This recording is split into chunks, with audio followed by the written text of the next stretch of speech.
everyone and welcome to The Learning Ladder. I know I said I wasn't going to do a video for the next 30 days, but I was watching someone's video earlier today and it really inspired me to talk about it. So that was one of the things that I really liked about my channel, is when I could make videos that inspired me or something that I felt I wanted to comment on. So here we are.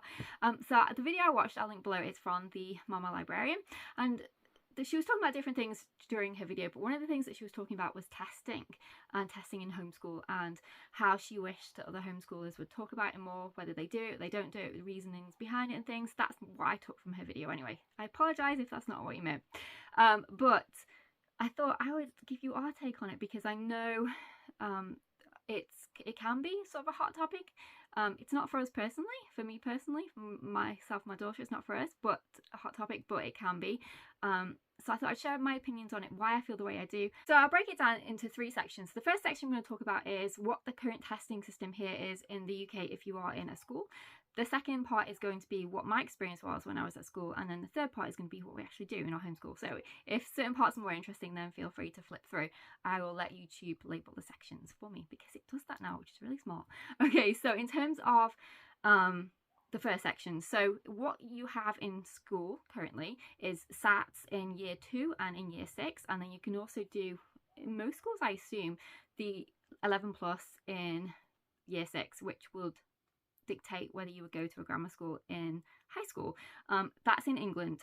We don't live in England anymore. In Scotland it's completely different, but that's what it's like in England, and because that's where we came from in terms of her schooling, that's the system I'm going to comment on in today's video. So that is what they do in primary. And in terms of my experience in school, and I'm sure it was the same, not only do you have those tests, but you also have end of year tests and things like that that you do as part of your regular school year assessments and things. So when I was in school, test taking for me was very, very easy, because I had an excellent memory. I could quite easily recite pages and pages and pages of books, learn it by rote memory and write it all down. But then if you were to ask me, 2-3 weeks later, I've probably forgotten half of it, because I learned it as a rote memory skill for a test. So how I worked better in terms of assessing whether or not I'd retained knowledge was by what we call coursework. So assignments or essays or projects where you had to actually know your subject well in order to write a piece of writing. That was how you knew whether or not I actually knew something. And thankfully, when I was in school, it was a combination of both. You would have your exams or whatever, but you would also have to do coursework to show your knowledge and everything else. In terms of the way it is currently today, I think they have gone more towards just exams, which I think is such a bad idea, because of my experience in that I can remember things really easily, and I'm sure I'm not the only one. But there's also the negative side to exams, in terms of for people who, 1, have issues with remembering things, 2, can't work to a time, and gets really stressed out about it, so anxiety and everything else with exams, and 3, it doesn't, in my opinion, passing a test does not mean you know that topic well. What shows you know that topic is, are you able to replicate it in a job, for example?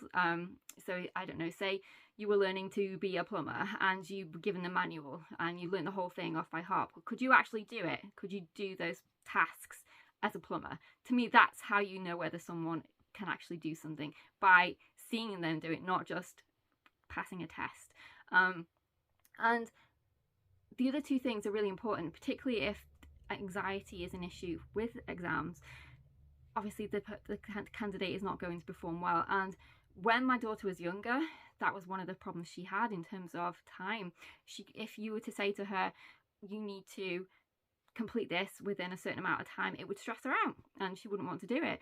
So what I did in our homeschool was I removed the time away. So if I wanted her to take a test, for example, I wouldn't tell her she was being timed. I'd watch the time myself, but I wouldn't tell her she was being timed, and that helped massively. As she got older, she saw being timed as a fun thing. Oh, I want to beat my time, but that didn't come until much later. So I think you have to take into consideration the not just the age of your child, but the developmental age. And there is a difference. Just because your child is 8, 9, it doesn't mean that they're developmentally 8 or 9. They could be older, they could be younger, they could be on par with the age. Every child is different, and that's the other reason why tests don't work for everybody, because we're all different. We don't fit into a box where, you know, we take this test and we don't all come from the same level of ability, but also aptitude. And taking a test doesn't take into consideration all the grey areas of a person. It's black and white. You either pass or you don't. And that's another reason why, for me, testing is not the be end and all end. Now, I can understand completely where testing would be very beneficial in terms of children who are struggling with certain concepts, and you need to know where the holes are. But I also think that can be established through coursework. So, you know, they are doing their regular assignment. You can see where they're having issues because they're getting the answers wrong. To me, that's a clear indicator of, okay, well, they need remedial help with this particular topic. But I think there can be more. Maybe it's not as obvious, and maybe that's why testing can be more beneficial for children with learning issues or learning difficulties, or, you know, just needing extra help with things.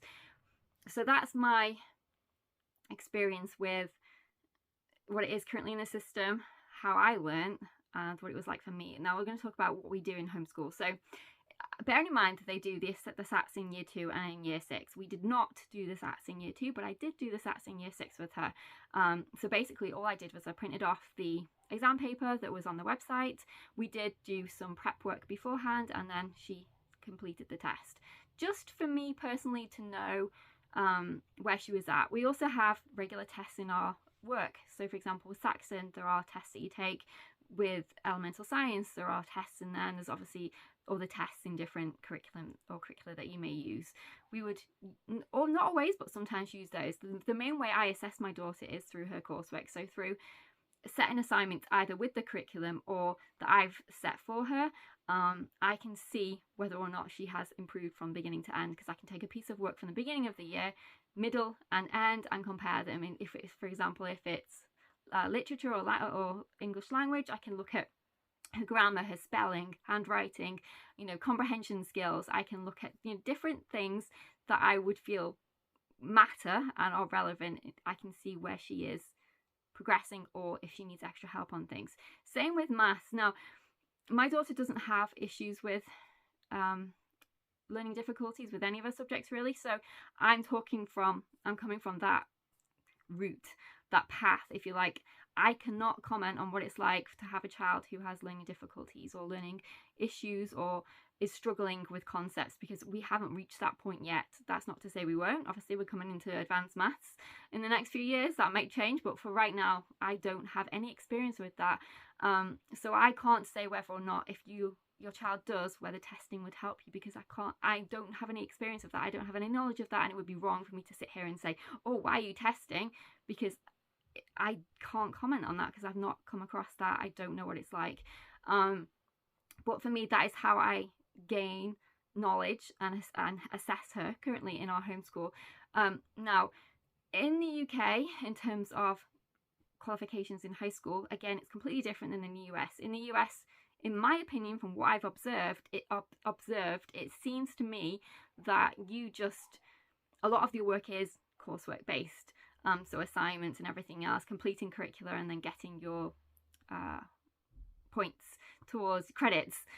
So to me, that is very much like the system I wish they had here. Whereas in terms of our system, currently it is very much and often 100% exam based. So when we come to do our exams, and when she's 16, I'll have to decide whether or not I am going to do the UK exam system or whether I'm going to utilise the American system, because obviously I do have a choice.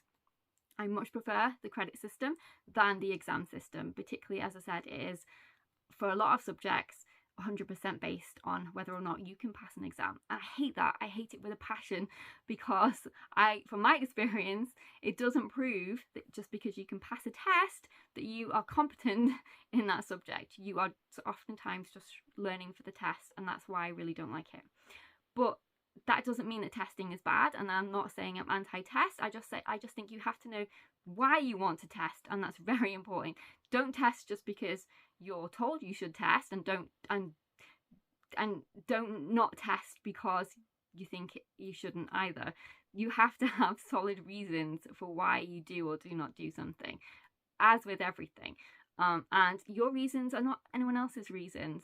And just because someone does something or doesn't do something shouldn't mean that it should dictate what you do. You have to be an informed adult and make your own decisions based on what you feel is right for your homeschool. And there shouldn't be a, well, you're wrong, I'm right situation, because it's not like that at all. It's not black and white, and that's why testing isn't black and white. There's so much grey to it that it's hard. And I think this is what she was trying to say in her video. It's hard to find people that are either one way or the other. I think oftentimes you're in the middle, and that's where we are. I don't think it's a bad thing, but I also don't think it's necessarily relevant in all situations. So we're in the middle, and I think there are a lot of people that probably are like me in the middle, that, you know, aren't anti it, but also don't necessarily see all the benefits of it. But as I said, we're reaching a different stage in our home education, and if we are going the UK route with exams, then she will have to do much more testing, because she's going to have to sit an exam to pass and get her qualification if we decide to go that route. So things may change in the future, and you may see me talking about testing a lot more, but currently that's what we've done, and it's worked up to now. So assessment in terms of coursework is, to me, much more helpful than me saying to her, sit down, do this test for 45 minutes so I know whether or not you've retained this information. But like I said, I am coming from the background of, we don't have any issues with retaining information, with comprehending information. She is, you know, on track for that, and if you're not, then I think that might be completely different. And again, you're best off watching or listening to other people who are going through the same experience as you to get help, because that's not something I can comment on or I feel comfortable commenting on. But if you are like us in our situation, then hopefully this was helpful to give you a bit of insight into why we do or do not do things. And that's everything. So thank you so much for the Mama Librarian for making her video, because it really did prompt me to make a video, which I haven't done for a while. And I will see you in our next one. So it won't be for a while, hopefully, because I'm concentrating on my writing. But if I get inspired, then maybe I'll be back sooner. But take care. See you soon.